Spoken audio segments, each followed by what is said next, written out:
Item ಯಾವುದೇ ಇರಲಿ try ಮಾಡಿ ಆಚಿ ಚಿಕನ್ ಮಸಾಲಾ. ಪೂರ್ವ ಪಾಲಿಕೆಗೆ ಹಾಗಾದ್ರೆ ಆದಾಯದ ಮೂಲ ಎಲ್ಲಿಂದ ಅನ್ನೋದರ ಕುರಿತಂತೆ ನೋಡ್ತಾ ಹೋಗೋಣ.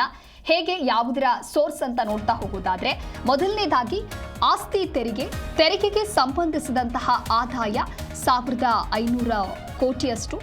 ಇನ್ನು ತೆರಿಗೆಯೇತರ ಆದಾಯ ಹಾಗಾದ್ರೆ ಎಷ್ಟು ಅಂತ ನೋಡ್ತಾ ಹೋಗೋದಾದ್ರೆ, ಇದು ಆದಾಯದ ಮೂಲ 707 ಕೋಟಿ ರೂಪಾಯಿ, ಅಂದ್ರೆ 18% ಅಷ್ಟು.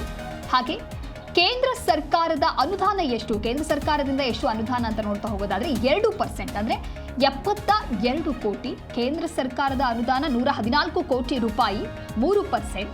ಸರ್ಕಾರದ ರಾಜಸ್ವ ಅನುದಾನ ಎಷ್ಟು ಅಂತ ನೋಡ್ತಾ ಹೋಗೋದಾದ್ರೆ 72 ಕೋಟಿ. ಇನ್ನು ಪರ್ಸೆಂಟೇಜ್ ವೈಸ್ ನೋಡ್ತಾ ಹೋಗೋದಾದ್ರೆ 2%.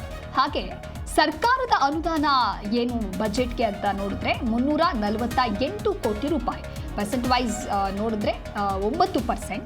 ಹಾಗೆ ಅಸಾಧಾರಣ ಆದಾಯ ಎಷ್ಟು ಅಂದರೆ 1146 ಕೋಟಿ ರೂಪಾಯಿ. ಇನ್ನು 29% ಅಷ್ಟು ಅಸಾಧಾರಣ ಆದಾಯ. ಹಾಗೆ ಒಟ್ಟು ಆದಾಯ 3878 ಕೋಟಿ ರೂಪಾಯಿಯಷ್ಟು ಒಟ್ಟು ಆದಾಯ. ಈ ರೀತಿಯಾಗಿ ಪೂರ್ವ ಪಾಲಿಕೆ ಆದಾಯದ ಮೂಲ ಇದು. ತೆರಿಗೆಯೇತರ ಆದಾಯ ಸೇರಿದಂತೆ ಆಸ್ತಿ ತೆರಿಗೆಗೆ ಸಂಬಂಧಿಸಿದಂಥ ಆದಾಯವೇ 1500 ಕೋಟಿ, 39% ಅಷ್ಟು ಆದಾಯದ ಮೂಲ ಹೊಂದಲಾಗಿದೆ.